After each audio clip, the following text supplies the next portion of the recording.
Saudara, hasil hitung cepat sementara di Pilkada Jawa Tengah, suara minor diperoleh Andika Perkasa Hendrar Prihadi ketimbang Ahmad Lutfi Taj Yassin.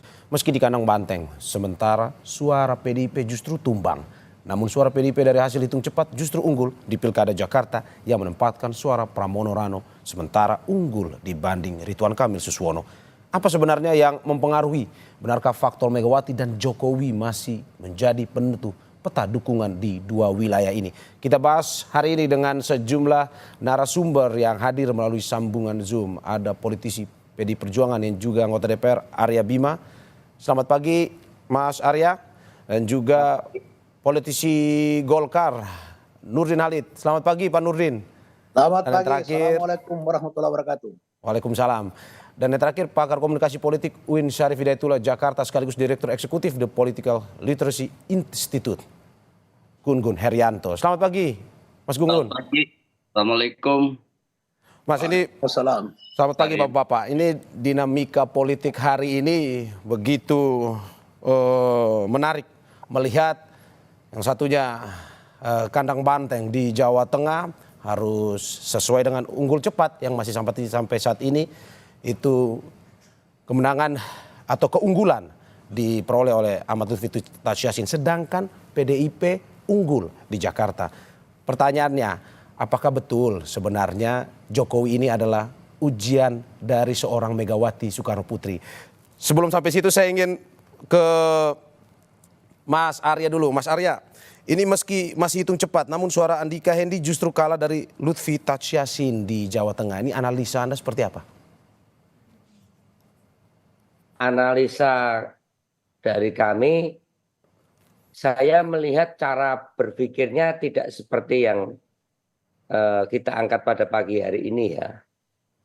Tradisi dari PDI Perjuangan sebenarnya begini, melihat konsepsi kenapa sih kita itu ada pilkada secara langsung yang dipilih oleh rakyat. Kita nggak bisa melepaskan bahwa pilkada yang langsung dipilih rakyat itu adalah akibat konsepsi dari sentralisasi di zaman Orde Baru ke zaman Reformasi menjadi desentralisasi, menjadi otonomi daerah. Jadi bagaimana daerah itu menjadi otonom dengan desentralisasi sehingga mampu memberdayakan seluruh potensi daerah, yang mana potensi itu perlu adanya seorang pemimpin yang legitimate sehingga partisipasi rakyat untuk memilih pemimpinnya itu akan berakibat pada partisipasi di dalam proses pembangunan untuk meningkatkan ekonomi daerah atau meningkatkan kemampuan daerah. Ya. Untuk itulah pemimpin itu kita jaring lewat penjaringan kader-kader atau masyarakat yang dianggap mampu menjadi sosok pemimpin daerah. Kemudian kita saring dengan berbagai mekanisme dengan kapabilitas, kapasitas dan integritas. Jadi cara berpikir kemudian mendikotomikan seolah-olah rakyat itu karena mencoblos karena seorang sosok, misalnya tadi dikatakan seorang Pak Jokowi atau seorang Mega, itu bukan cara berpikir Megawati Soekarno Putri atau bukan berpikir cara PDI. Disitulah kemudian kita menjaring seorang Pak Hendi dan Pak Andika, maupun kita menang di 19 daerah kabupaten kota di Jawa Tengah. Ya, ini cara berpikir, struktur berpikir yang salah. Kalau kemudian ada seorang sosok yang mampu mengkooptasi atau mempengaruhi. Ini konstruksi berpikir kenapa kita ada pilkada. Nah, kami tidak melihat, ya, Ibu tidak kampanye, ya, Bu Mega tidak kampanye, Ibu Mega tidak pernah mengklaim bahwa rakyat Jawa Tengah selama ini memilih kepala daerah karena Ibu enggak. Ibu menjaring keinginan daerah siapa sih yang lu recommended gitulah. Ya. Jadi yang begitu di Jakarta. Jadi bagaimana visi rakyat, ya, Jakarta, Jawa Tengah itu menjadi visi pemimpin yang legitimate. Jadi ada konstruksi cara berpikir kok ini jadi aduan lagi, jadi pertempuran, mendesentralisasi lagi karena dukungan Pak Prabowo, karena dukungan Kim Plus, ya, karena dukungan PDI, karena dukungan Ibu Mega. Enggak. Berarti Mas Arya, Anda mau bilang bahwa ini lebih ke sosok pasangan calon, bukan endorse sebenarnya ya? bukan endorse. Ya. Partai politik mengusung, ya, mengusung visi misi dan mengusung orang, tapi mengusung orang ini pun akibat dari partisipasi, proses penjaringan dengan mekanisme surat keputusan partai. Jadi partai sebagai persemaian kader itulah yang harus menjadikan proses pendidikan politik partai dengan sekolah partai. Maka kami di Magelang menang, di kota Pekalongan menang, di kota Semarang menang, di Kabupaten Banyumas menang, di Kabupaten Brebes, Kabupaten Demak, Grobogan, Jepara, Karanganyar, Kendal, Klaten, Kabupaten Kudus, Kabupaten Magelang, Kabupaten Purwokerto, Kabupaten Wonosobo, Wonogiri, Temanggung, Sukoharjo, Kabupaten Semarang.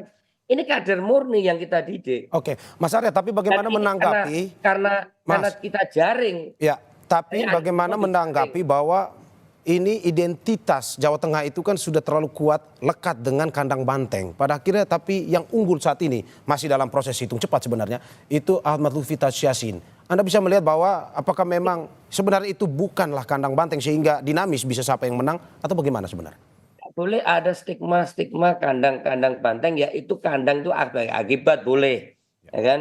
Karena selama ini sejak dari Pak Mardianto, kemudian Pak Bibit Waluyo, Ganjar Pranowo, amanah rakyat Jakarta, rakyat Jawa Tengah itu memberikan dukungan kepada sosok yang kita usung karena Ya. keberhasilan bupati-bupati kita dan wali kota memang muncul ya, muncul seorang Ya.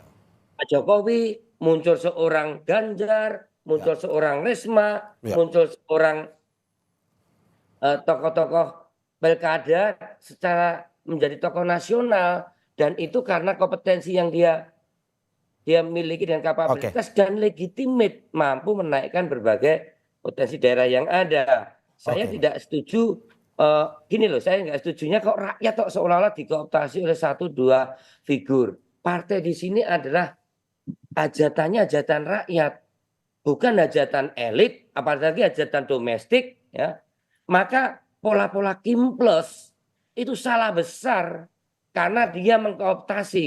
Itu kan pengennya bagaimana kita dijepit untuk tidak bisa mencalonkan. Nah, kebetulan Ya. Tuhan menunjukkan dengan adanya keputusan MK dengan 7%.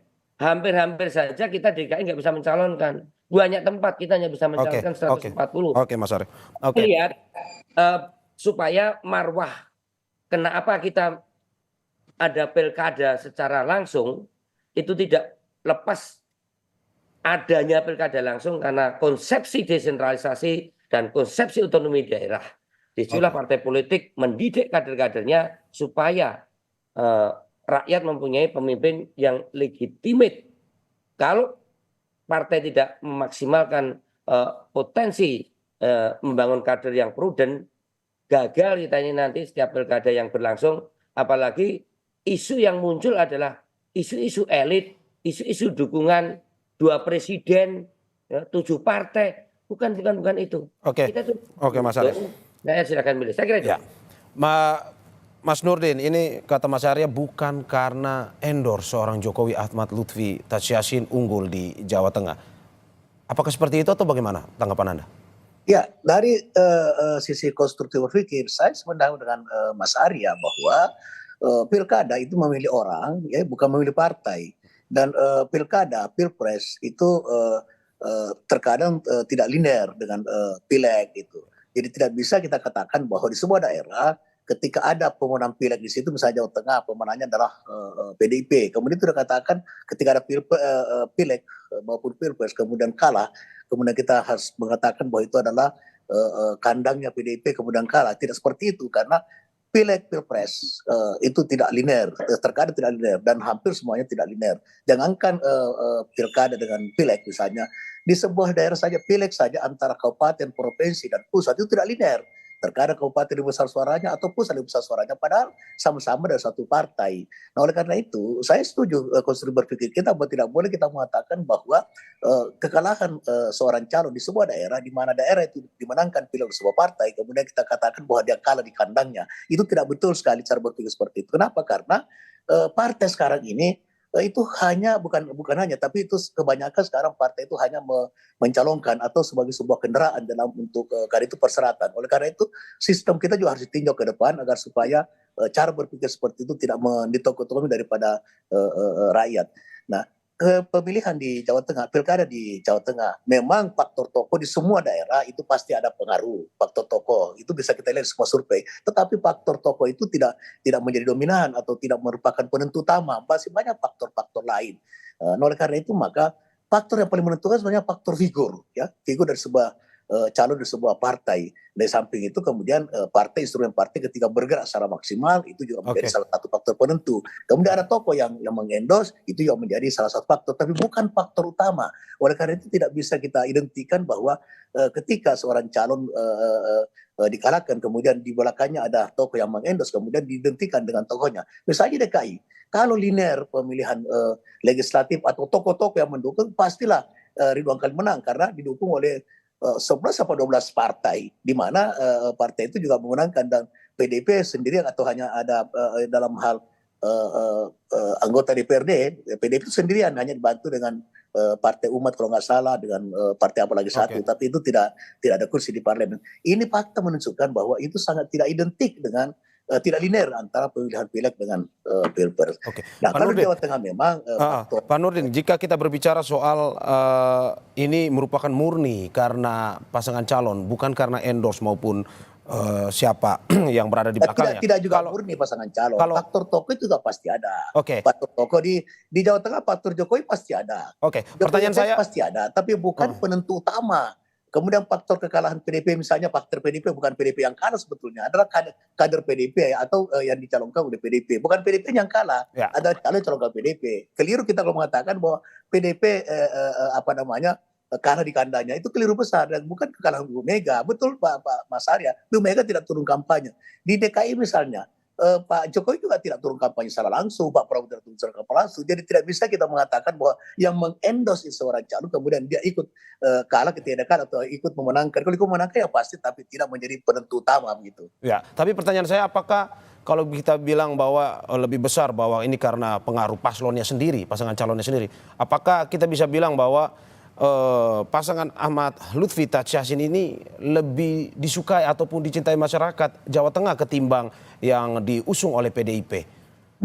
Ya, itu adalah sebuah fakta. Kita tidak menafikan bahwa Pak Ahmad Lutfi menjadi Kapolda di Jawa Tengah itu bertadi bahwa secara keseharian ketika itu beliau sangat dikenal, kemudian dia kinerjanya tidak mengecilkan Pak Andika saya kenal baik, beliau adalah pemimpin yang juga sangat berpengalaman, tetapi kemudian ketika dia bersosialisasi di Jawa Tengah itu agak terlambat, hanya beberapa bulan misalnya bekerja di Jawa Tengah, sementara Pak Ahmad Lutfi itu sudah punya modal sosial ketika dia menjadi Kapolda, sudah bersentuhan dengan emosional masyarakat Jawa Tengah, di samping daripada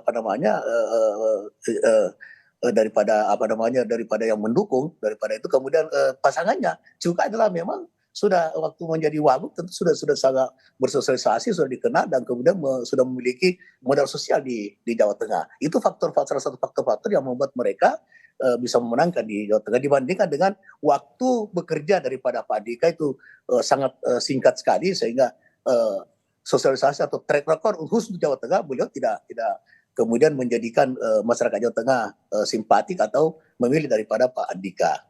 Dan ini bisa dilihat dari surveinya seperti itu. Saya ke Mas Gun-Gun. Mas Gun-Gun, ini menarik pagi ini melihat bahwa ketika kita ingin membawa ke ini endorse dari Megawati atau endorse dari Jokowi, ternyata banyak yang mengatakan kalau misalkan ini karena pasangan calonnya sebenarnya ketertarikan itu. Dari tanggapan Anda sebagaimana? Bahwa ini ada Jokowi sendiri ingin mengendorse karena ingin Ahmad Lutfi Tachiasin menang, tetapi juga PDIP identik dengan kandang banteng di Jawa Tengah. Tanggapan Anda bagaimana? Memang tidak ada faktor tunggal ya dalam kontestasi elektoral, selalu perpaduan banyak faktor. Dan kita terlalu oversimplikatif kalau menyimpulkan kalahnya pasangan PDI Perjuangan, Pak Andika dan pasangannya di Jateng itu sebagai runtuhnya kandang banteng. Ini oversimplikatif. Kenapa? Karena kalau kita lihat misalnya perolehan PDI Perjuangan di Pileg ya 25, sekian itu dengan perolehan kemarin suara Pak Andika, artinya saya melihat ya salah satu indikator party ID PDI Perjuangan itu masih bertahan kuat. Tentu ada insentif elektoral lainnya. Jadi faktor pertama yaitu kita lihat perolehan suara Pak Andika, kemudian yang kedua sebaran pilkada di tingkat kabupaten kota. Ini masih menunjukkan bahwa PDI Perjuangan sebenarnya punya basis yang kuat di Jawa Tengah. Tetapi pertanyaannya, kenapa kemudian kalah? Ini tentu ada beberapa faktor yang bisa menjelaskan. Paling tidak ada 3 yang utama ya. Tentu banyak faktor, tetapi 3 yang utama. Pertama tentu adalah pilihan pasangan menyangkut segmenting.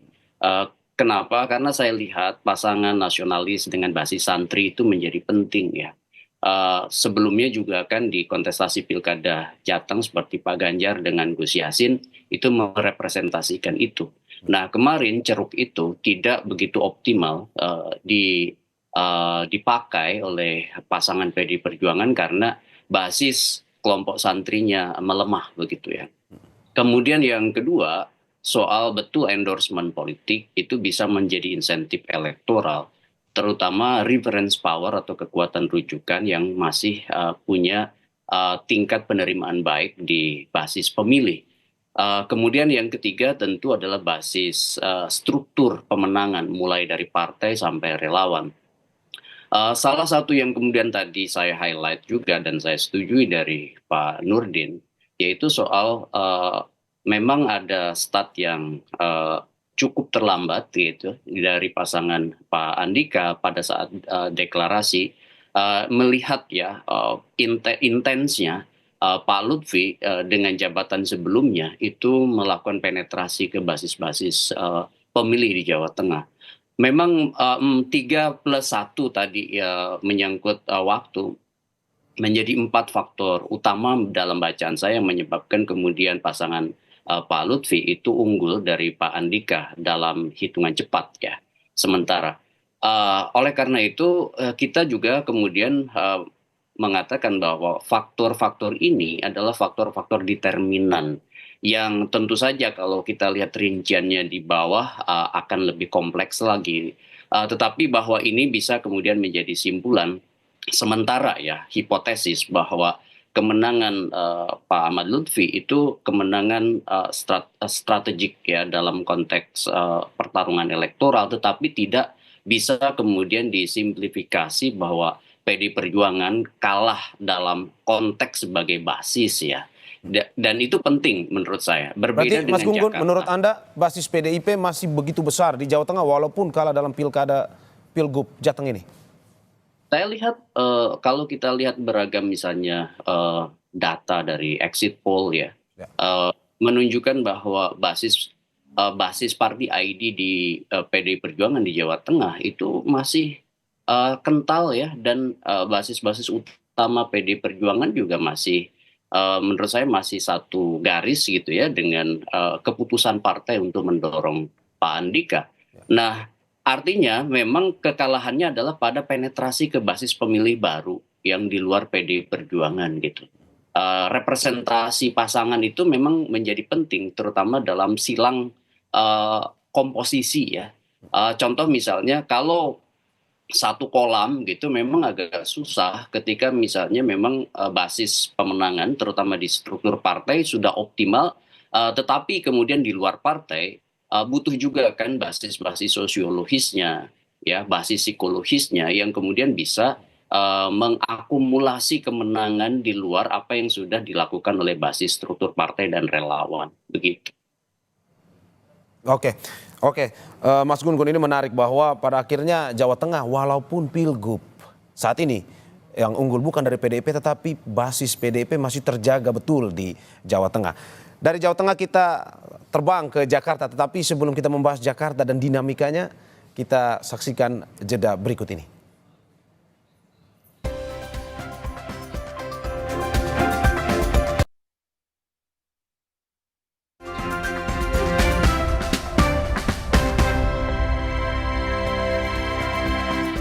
Terima kasih masih di Sapa Indonesia Pagi bersama saya Maris Sarong. Saudara, saya akan lanjutkan diskusi dialog kita pada pagi hari ini masih dengan 3 narasumber saya, politisi senior PDIP Arya Bima, politisi senior Golkar Nurdin Halid, dan juga pakar komunikasi politik Mas Gun Gun. Saya ke Mas Arya lagi. Mas, ini kata rekan Anda Deddy Sitorus, katanya kandang banteng dari Jawa Tengah pindah ke Jakarta. Ini sebuah pernyataan yang mengejutkan sebenarnya. Tanggapan Anda gimana? Ya, untuk Pak Deddy memang orangnya menggelegar ya kalau menyampaikan pernyataan-pernyataan. Kalau saya tetap sama tadi, Ya. proses penjaringan dan penyaringan yang dilakukan oleh Ketua Umum PDI Perjuangan Ibu Megawati Soekarno Putri itu selalu menginginkan bagaimana menyodorkan kepada rakyat, sosok kepada rakyat, seorang pemimpin yang kapabel, yang diproses atau dipilih secara demokratis. Dengan kapabilitas, kapasitas, dan integritas. Saya percaya bahwa Jawa Tengah, Andika dan Pak Hendi maupun Mas Pram dan Bang Dul ini adalah satu proses yang matang dan dewasa untuk partai politik menyodorkan kepada rakyat baik di Jawa Tengah dan di DKI. Jadi saya melihat kemenangan di DKI ini karena memang yang pertama sosoknya memang pas antara Mas Pram dan Bang Dul ini, dan tidak memaksakan visi misinya, visi pemimpin atau visi dia ke rakyat, tapi visi rakyat ke seorang pemimpin yang kita usung dengan Jakarta menyala. Saya ada variabel-variabel lain betul secara sosiologis tadi, tapi sehebat apapun supporting atau dukungan, kalau kapabilitas, kapasitas, integritasnya itu tidak memenuhi prasyarat objektif yang ada, kondisi subjektif tidak ketemu dalam kondisi objektif, nggak akan bisa, apalagi sangat rasional di Jakarta. Kemudian juga faktor-faktor penentu yang lainnya, terutama netralitas dari instrumen-instrumen aparat ini di Jakarta betul-betul harus saya apresiasi kepada TNI, kepada Polri, kepada ASN ya. Ini cenderung lebih dari posisi memfasilitasi untuk rakyat itu berhajatan dengan pesta demokrasi sehingga tidak ada satu hambatan-hambatan untuk memilih. Kemudian tidak ada hal yang terkait dengan pemilihan wali kota. Ya, Jawa Tengah itu benar tadi Pak Nurdin Halid, tidak linear antara Pilgub dan Pilgub, sehingga sosialisasi selama 3 bulan yang dilakukan oleh Pak Andika dan Pak Endi ini kurang nendang, karena di bawah di kabupaten dan kota itu jadi cross cutting affiliation kampanye yang sebenarnya di Jawa Tengah itu lebih rasa pemilihan bupati dan wali kota ya daripada Pilgub. Kalau di Jakarta ini benar-benar rasa Pilgub. Ya. Suasana kebatinan pemilihan itu pemilihan gubernur. Kalau di Jawa Tengah kita mensosialisasikan waktu yang panjang, belum ada kendala-kendala keterlibatan berbagai kepala desa terutama, itu mempengaruhi bagaimana sosialisasi ini terhambat. Saya kira itu menurut saya PDI Perjuangan Ibu Megawati berusaha visi misi rakyat atau pemimpin yang kapabel dikeluarkan seorang sosok Mas Pram dan Bang Dul. Sedangkan Pak Ridwan Kamil kan dipersiapkan waktu itu kan mau menjepit PDI Perjuangan untuk tidak bisa mencalonkan ya.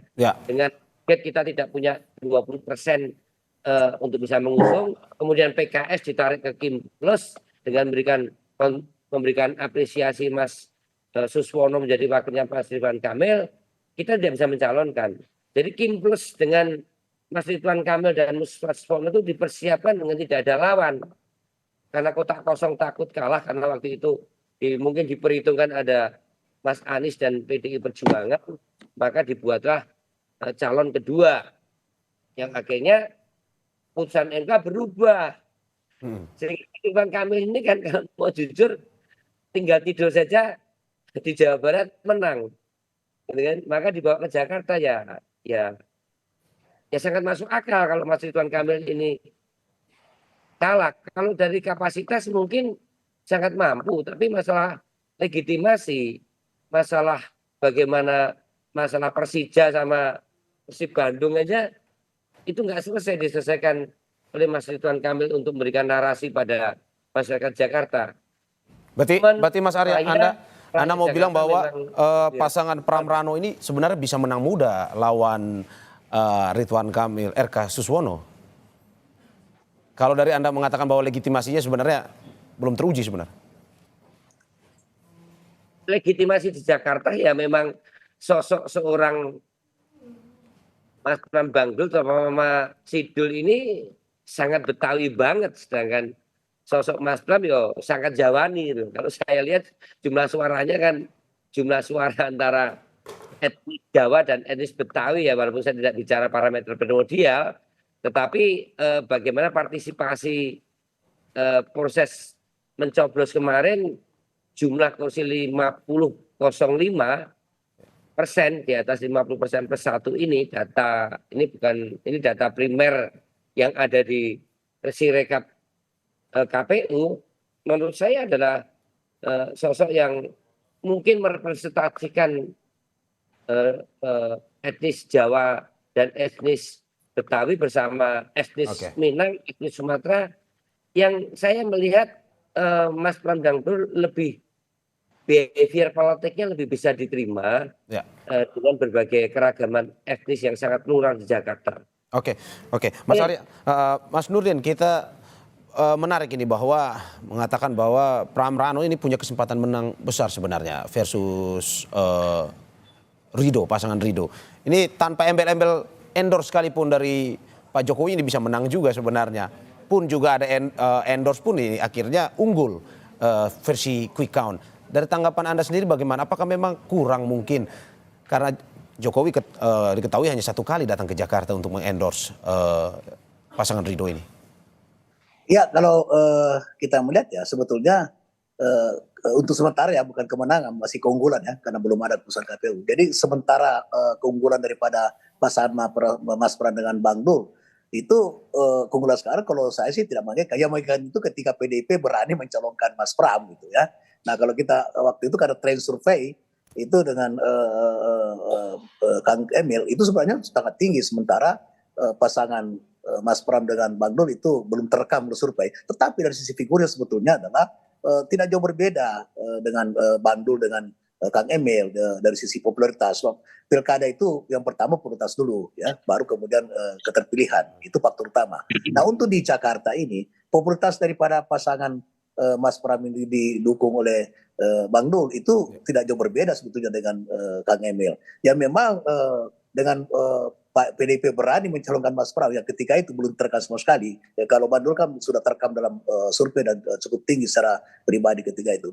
Memang Jakarta tidak bisa disamakan lagi dengan Jawa Tengah. Pertama, pemilih cerdas di Jakarta jauh lebih tinggi daripada di Jawa Tengah. Di Jakarta pemilih cerdas kalau saya 60 sampai 65% itu adalah pemilih cerdas yang memang mampu memilih figur dari sisi kapasitas, kualitas, kredibilitas dan sebagainya.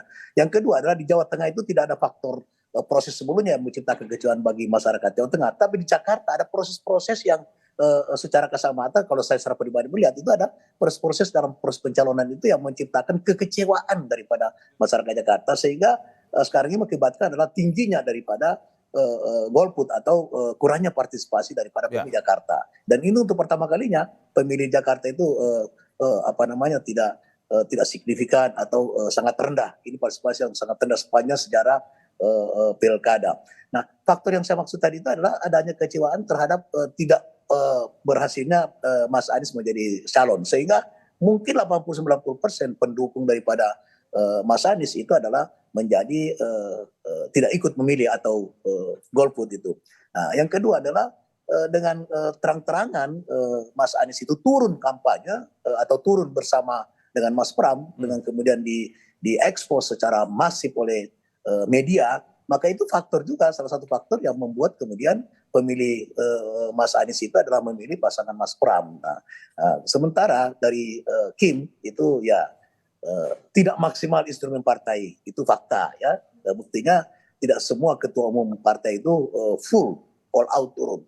Tapi insya Allah Mas Arya mohon maaf kalau ini 2 putaran maka itu 50-50. Kalau 2 putaran ini menurut saya Pak Jokowi, Pak Prabowo, kemudian ketua umum Kim ini akan all out untuk menangkan Ridwan Kamil. Berarti Pak Nurdin, menurut Anda jika 2 putaran game changernya ada di Pak Jokowi dan Pak Prabowo. Kalau lebih sering turun bisa membalikan keadaan. Oh tidak juga. So Pak Prabowo kan dengan kapasitas sebagai presiden tidak mungkin bisa turun langsung berkampanye, tidak mungkin itu. Ya beliau kan menjadi presiden dan kepala negara. Di satu sisi memang dia mengendorse Ridwan Kamil, tapi di sisi beliau ada harus netral sebagai seorang presiden. Nah kalau Pak Jokowi bisa turun full karena beliau sekarang bukan lagi tidak terikat lagi dengan berbagai aturan dalam pilkada itu. Tapi yang paling penting adalah instrumen partai dari Kim Plus itu, kemudian instrumen relawan itu kalau itu masif dan all out, saya yakin akan mengalahkan Mas Pram dengan Bang Dul di putaran kedua. Oke, Pak Nur, ini saya kutip sedikit beredar di media sosial tanggapan bahwa ini kemenangan Pram Rano di Jakarta ini adalah sebuah moment of truth atau ini pembuktian politik dari PDIP sendiri bagaimana konsolidasi politiknya begitu lancar di Jakarta sehingga bisa menang Pram Rano ini versus pasangan Ridho. Menurut Anda seperti itu atau karena memang kurangnya endorse dari Presiden ke-7 Joko Widodo ini? Ya, saya kira memang instrumen partai daripada PDIP itu bergerak masif ya, di samping di-endorse oleh karena saya yakin juga bahwa anggota fraksi PDIP di DKI ya, baik DPR RI maupun DKI sendiri itu pasti all out ketika itu. Nah, instrumen ini yang bergerak masif dan solid sekali dibanding dengan Kim yang menurut saya bukan tidak solid mendukung tapi kemudian tidak bekerja secara masif karena sangat mengandalkan daripada popularitas kemudian survei daripada Pak Ridwan Kamil sebelum pencalonan itu. Nah, ketika pencalonan berjalan kemudian Mas Pram bekerja itu kan tegak lurus itu surveinya Mas Pram itu. Nah, disitulah merupakan salah satu faktor daripada tertinggal saat ini, bukan kekalahannya kalau belum ditetapkan oleh KPU, tertinggal sementara. Tapi mudah-mudahan ini dua putaran, kalau 2 putaran insya Allah Ridwan Kamil akan bisa memenangkan ini dengan catatan bahwa Kim Plus ini akan solid, kemudian Pak Jokowi juga turun karena memang kalau dibandingkan itu saya katakan tadi tidak linear. Ketika Pilpres kemarin Pak Prabowo itu kan menang tipis melawan Mas Anies, itu menang tipis itu sehingga dari sisi kehendak masyarakat itu memang faktor calon ini juga sangat-sangat menentukan, bukan faktor utama daripada yang mengendorse baik Pak Jokowi maupun yang lainnya. Nah, oleh karena itu maka ketika 2 putaran Kim Plus ini dengan seluruh instrumennya itu harus all out ditambah dengan seluruh anggota fraksi dari Kim itu juga harus turun all out ditambah dengan relawan dan Projo juga harus bergerak karena Projo kan mendukung Pak Ridwan Kamil ya. Kalau Projo juga bergerak cepat maka 3 komponen ini ketika solid kemudian masif maka insya Allah putaran kedua pasangan Ridwan Kamil itu bisa memenangkan ini. Ya, oke. Saya ke Mas Gun-Gun. Mas Gun-Gun, ini sekali lagi di Pilkada Jakarta, Pilgub Jakarta ini masih kuat, dikatakan masih kuat paslonnya ketimbang endorse-nya. Tapi kalau kita lihat bahwa kemenangan Pram Rano ini banyak yang mengatakan bahwa ini di belakangnya ada begitu banyak, ada mantan Presiden Megawati Soekarno Putri pun juga plus 2 mantan gubernur Anies Baswedan dan Basuki Cahayapurnama. Kalau dari Anda sendiri melihat memang karena lebih besar endorse-nya atau lebih besar ketertarikan pada paslonnya? Oke, ini menunjukkan bahwa pilkada di tiap daerah itu punya dinamikanya sendiri-sendiri ya. Itu penting menjadi catatan. Untuk Jakarta, saya lihat resonansi pasca Pilpres itu masih kuat ya. Gaung ya maksud saya dari dampak pertarungan Pilpres, terutama narasi soal keberlanjutan dan perubahan, di mana sosok misalnya yang kemudian menghendaki perubahan itu kan mengalami yang disebut dan cognitive dissonance atau keberbedaan dari apa yang dipikirkan dengan yang dirasakan pada saat proses kandidasi. Misalnya ketidakmunculan sosok yang diharapkan itu kemudian menjadi faktor penting berlabuhnya suara mereka yang tidak terakomodir itu ke siapa. Dan di sini kita melihat bahwa ada yang disebut dengan kejelian dari pasangan Pramono dengan Mas Rano dengan Bang Dul ya Rano Karno itu untuk kemudian penetrasi ke basis pemilih yang tadi tidak terwadahi. Sebut aja mereka yang kemudian menghendaki Anies Baswedan maju sebagai salah satu pasangan calon di Jakarta. Dan betul ketika misalnya mampu persuasif dan tunjukkan secara simbolik ya dengan dukungan Anies Baswedan, maka banyak sebut aja anak abah begitu ya, pendukung Anies Baswedan masuk menjadi basis pemilih Pramono sebagian, dan sebagian lagi mereka tidak menggunakan hak pilihnya, sehingga kemudian itu menjelaskan kenapa angka golput atau yang tidak masuk ke basis menjadi pemilih atau voter turnout itu kemudian tinggi di Jakarta. Nah, ini kemudian faktor lainnya adalah sekali lagi CPM atau Civic Voluntary Model, yaitu basis hobi. Ketika misalnya, contoh aja misalnya mereka yang punya basis hobi bola seperti Jakmania, itu ternyata tidak mampu dipersuasi begitu ya oleh Ridwan Kamil, karena tadi Mas Arya sudah menjelaskan penuntasan narasi soal di mana Ridwan Kamil. Ini seperti sepele, tetapi kemudian memang menjadi signifikan karena basis pemilih di situ tuh besar gitu ya. Ini yang disebut dan kelompok hobi. Ingat, CPM itu bukan hanya suku, agama, ras, dan antar golongan yang tidak laku lagi di di Pilkada Jakarta 2024, tetapi kelompok hobi masih kemudian menyumbang insentif elektoral yang signifikan di Pilkada Jakarta kali ini. Ya. Nah, dari penjelasan saya tadi, saya ingin mengatakan bahwa betul Jakarta seperti Pak Nurdin tadi bilang, tipologi rasionalnya itu udah lebih ajak. Misalnya rasional egosentrisnya lumayan, rasional prospektifnya, rasional retrospektifnya. Rasional egosentrik itu yang menuntut bagaimana misalnya tawaran Anda pada kelompok kami begitu ya, yang jelas, tegas, terutama di wilayah program yang segmented. Kemudian yang tentu retrospektif itu berkaca dari portofolio pasangan calon. Pak Pramono tentu punya portofolio ya yang cukup panjang, Ya. tetapi itu aja tidak cukup. Kemudian ada basis sosiologis yang kemudian dilekatkan pada Rano Karno, sehingga Rano Karno kemudian mengubah realitas simbolik dari nama Rano Karno menjadi Dul gitu. Itu kan sebenarnya pendekatan penetratif ke basis pemilih yang akarnya adalah sosiologis, bukan pada rasional voters gitu. Kemudian faktor lain adalah tentu ya bekerjanya pendekatan-pendekatan seperti psikologis ya, bagaimana misalnya seperti Pak Nurdin tadi bilang, Kim ya bekerja, tetapi kita lihat juga beberapa basis di Kim yang memudar juga, seperti misalnya basis PKS tidak seluruhnya all out bisa memilih Ridwan Kamil gitu, Ya. tetapi yang biasanya itu Jakarta ketika misalnya PKS itu mendeklar kandidat, maka basis kekuatan partainya solid mendukung apa yang kemudian dideklarasikan oleh partai. Tapi kali ini cukup berbeda gitu. Banyak basis akar rumput PKS yang tetap memilih pasangan lain gitu. Oke. Saya ke Mas Arya, ini menarik juga bahwa Pilkada Jakarta, Pilkada Jawa Tengah memberikan sebuah ini fenomena politik yang baru. Tetapi banyak opini di media massa terkait dengan pilkada ini yang bertanya sebenarnya, Mas Arya, apakah betul di pilkada kali ini Jokowi adalah ujian dari Ibu Megawati Soekarno Putri? Ya mau ujian mau tidak, tapi cara berpikir itu struktur berpikir itu salah. Ya. Tidak fasilitasi kan pilkada itu diusung oleh partai politik atau independen. Ya. Nah sekarang ini kok men-take over hajatan publik, hajatan rakyat menjadi hajatan elit. Ya. Dulu kita itu kan nggak setuju pilkada dipilih oleh DPRD kabupaten kota dan kabupaten provinsi. Apa tidak setuju?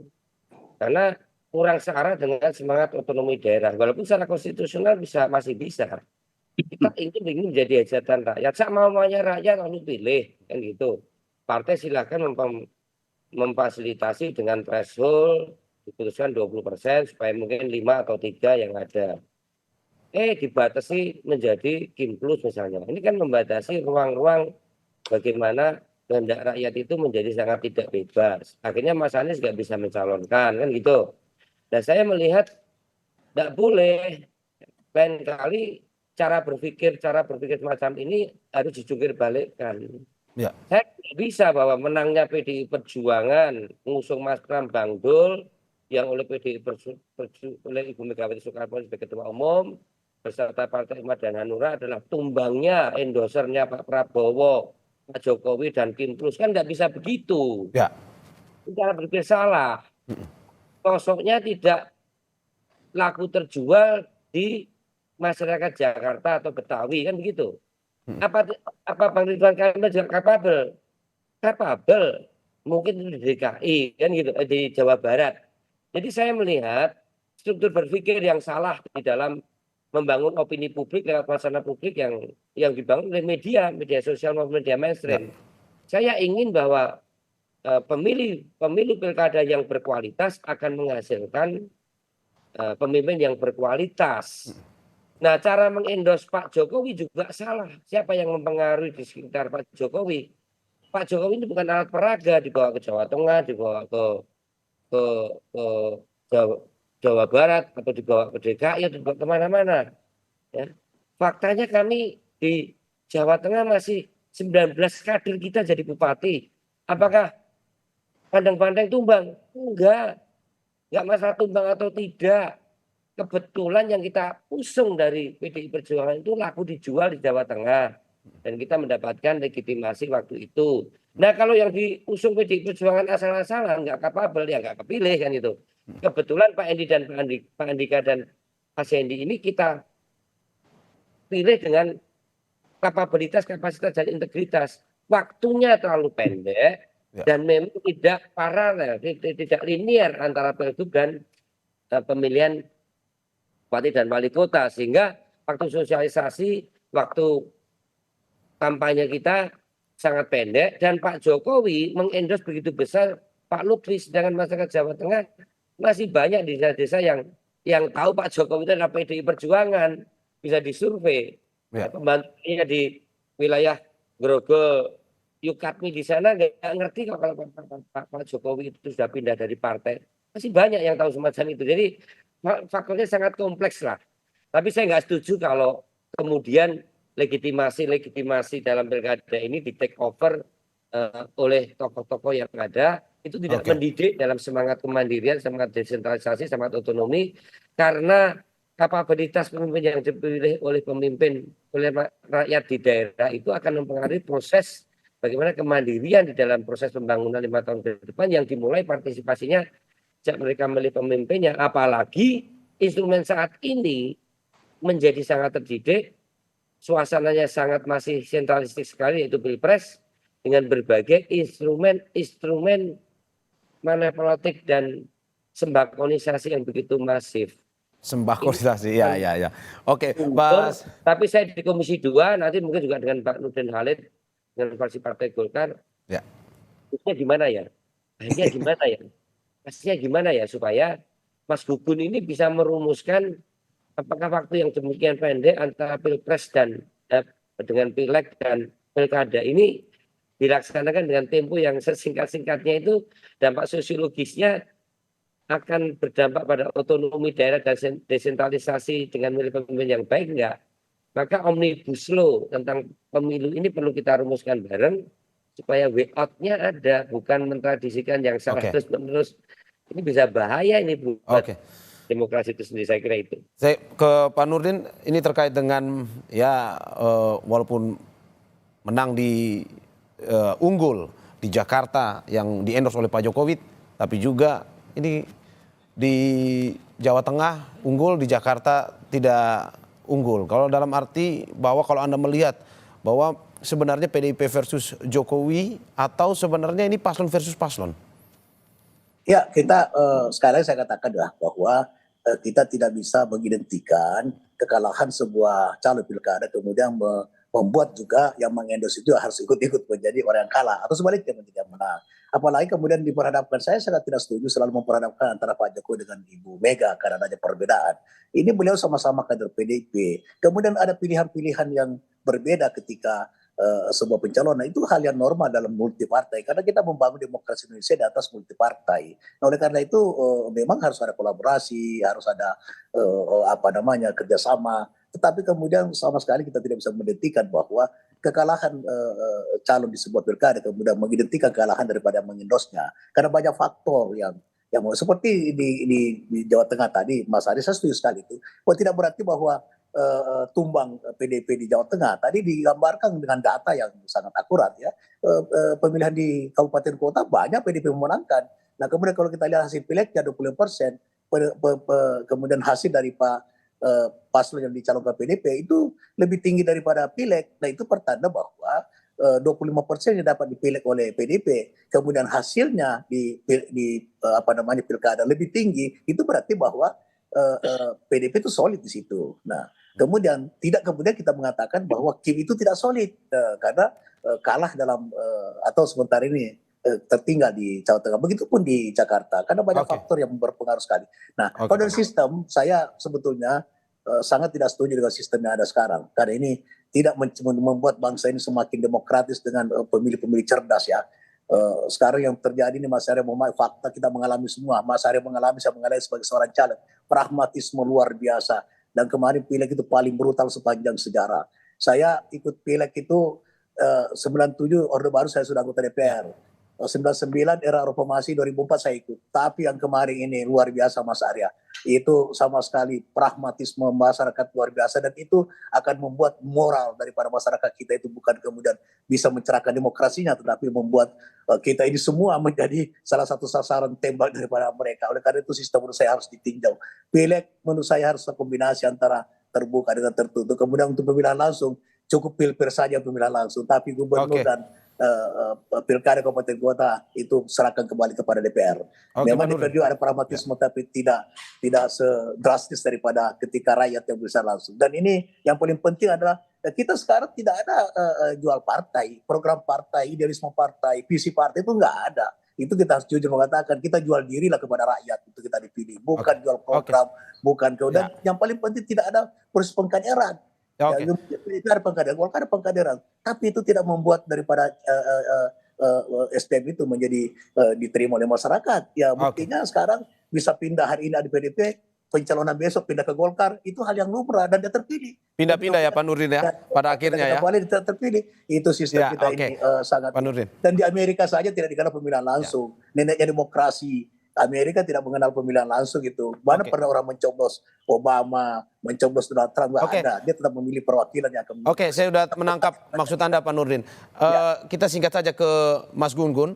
Terakhir terkait dengan ini endorsement ada juga ini lebih memilih paslonnya ini tanggapannya seperti apa? Singkat aja Mas Gun-Gun. Ya, faktor endorsement atau dalam textbook sering disebut reference power atau kekuatan rujukan itu selalu menjadi satu di antara faktor penting ya, terutama kalau kita lihat kekuatan untuk membangun persepsi publik gitu ya, dan akhirnya kemudian berbuah dua hal. Pertama adalah suara, yang kedua adalah efektivitas power. Itu biasanya dua dalam konteks marketing politik ya, mungkin bisa dibaca reference power itu dalam Gary Mauser. Intinya begini, bahwa kekuatan rujukan itu satu di antara sekian faktor. Dan setiap daerah pasti punya dinamikanya berbeda. Contoh misalnya seperti Jakarta, kebetulan momentumnya itu memberi insentif elektoral lebih pada kelompok yang sebut aja politik asosiatifnya keberlanjutan. Jadi ketika misalnya ada mereka yang ada ceruknya ya, menghendaki suara berbeda, dan suara berbeda itu kemudian bisa dioptimalisasi oleh pasangan Pramono gitu. Sebagian diantaranya menjadi mereka yang tidak menggunakan hak pilihnya. Berbeda dengan di Jawa Tengah, itu tidak kemudian bisa diresonansikan isu itu. Kenapa? Karena faktor-faktor lain lebih menentukan. Mas Gugun, tingkat partisipasi secara nasional kan maksimalnya 60 Mas. Ini faktor apa? Ya, kalau kita lihat. Tapi secara nasional tingkat partisipasi ini sangat rendah. Ya, kalau kita lihat nasional kan partisipasi tinggi, berbeda dengan partisipasi di Jakarta. Nah, ketika misalnya Jakarta itu tentu menjadi satu hal yang harus dibaca dengan dinamikanya. Tetapi kalau di tingkat nasional, isu lagi-lagi ya, isu itu akan ditentukan oleh faktor yang bertarung. Contohnya misalnya figur. Ada nggak pengaruh karena pilkada kabupaten kota yang juga terselenggara di masing-masing provinsi lainnya, Mas? Iya, itu pasti sebaran itu, Mas. Makanya kemudian terjadi yang disebut dengan proses ya, yang kalau kita lihat masing-masing daerah itu akan sangat ditentukan oleh faktor figur yang bertarung. Kalau misalnya faktor figur yang bertarung itu bisa menggait ya dan mengoptimalisasi suara di basis-basisnya, tentu ya itu akan menyumbang juga yang disebut dan Oke, partisipasi. ditentukan oleh faktor Rembutan. figur yang bertarung ya Mas Gun-Gun ya. Ya, betul. Oke, terima kasih Bapak-Bapak, politisi PDIP Arya Bima, politisi senior Golkar Nurdin Halid, dan juga pakar komunikasi politik Gun-Gun Herianto. Terima kasih atas dialognya pagi ini.